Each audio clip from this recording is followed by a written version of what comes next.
నమస్తే, welcome to whistle. ప్రభుత్వ ఉపాధ్యాయులు విధుల పట్ల బాధ్యతగా వ్యవహరించాల్సిన అవసరం ఉందని స్పష్టం చేస్తూ ఖమ్మం జిల్లా విద్యాశాఖ కీలక చర్యలు తీసుకుంది. విధుల పట్ల నిర్లక్ష్యం వహించడమే కాకుండా ప్రైవేటు మరియు కార్పొరేట్ విద్యా సంస్థలకు ప్రచారం చేయడం, పాఠశాల సమయంలో సోషల్ మీడియా రీల్స్ చేయడం వంటి ఆరోపణలపై స్కూల్ అసిస్టెంట్ భూక్యా గౌతమిని సస్పెండ్ చేస్తూ జిల్లా విద్యాశాఖ అధికారి చైతన్య జైని గురువారం ఉత్తర్వులు జారీ చేశారు. ఖమ్మం జిల్లాలోని మామిళ్లగూడెం ప్రభుత్వ ఉన్నత పాఠశాలలో స్కూల్ అసిస్టెంట్గా పనిచేస్తున్న భూక్యా గౌతమి గత కొన్ని నెలలుగా నగరంలోని ఓ ప్రైవేటు పాఠశాలకు సంబంధించిన అడ్మిషన్ల ప్రచారంలో పాల్గొంటున్నట్లు అధికారులు గుర్తించారు. ఒక ఉపాధ్యాయురాలిగా నేను ఎప్పుడు కూడా నా వృత్తికి అన్యాయం చేయలేదు, చెయ్యను కూడా, ఇంతవరకు కూడా చేయలేదు. కానీ నాకున్న ఒక అవివేకం వల్ల ప్రమోషన్స్ చేయడం జరిగింది. ఫస్ట్ ప్రమోషన్తో నాకు ఎవరైనా చెప్పిన బాగుండు, చెప్పలేదు, దానివల్ల ప్రమోషన్స్ చేయడం జరిగింది.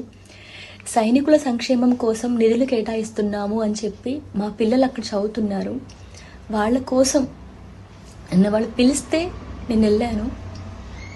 ఏదైనా కూడా నేను మా గవర్నమెంట్ స్కూల్కి అన్యాయంగా నేను ఎప్పుడూ చేయనండి, అది నా యొక్క ఉద్దేశం కాదు. అదే సమయంలో తన ప్రభుత్వ పాఠశాల విధులను సరిగ్గా నిర్వర్తించకుండా నిర్లక్ష్యం చేస్తున్నారని ఆరోపణలు కూడా వచ్చాయి. అంతేకాకుండా పాఠశాల పనివేళల్లో సోషల్ మీడియా రీల్స్ చేస్తూ సమయాన్ని వృధా చేస్తున్నారని ఫిర్యాదులు అందాయి. నువ్వు పెద్ద అందగాడని ఫీల్ అవ్వకు, నువ్వేమంత అందగాడే కాదు. నువ్వేమన్నా అనుకో కానీ ఇక టైం వచ్చింది, మనం లేచిపోవాలి. లేచిపోదామా? నాకు జ్వరం వస్తుంది, తక్కినాక లేచిపోదాం, ఆగరాదు.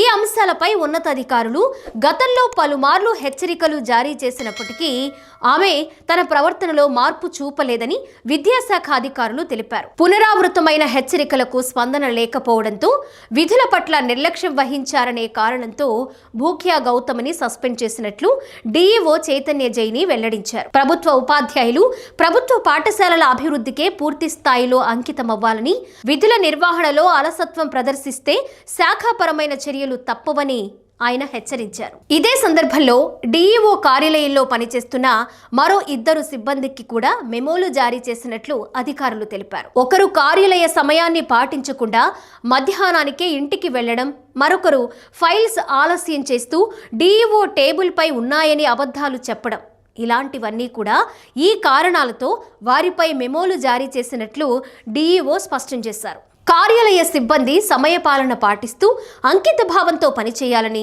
ఫైల్స్ను ఆలస్యం చేయకుండా పరిష్కరించాలని డీఈఓ సూచించారు. నిర్లక్ష్యం కొనసాగితే మరింత కఠినమైన శాఖాపరమైన చర్యలు తప్పవని హెచ్చరించారు.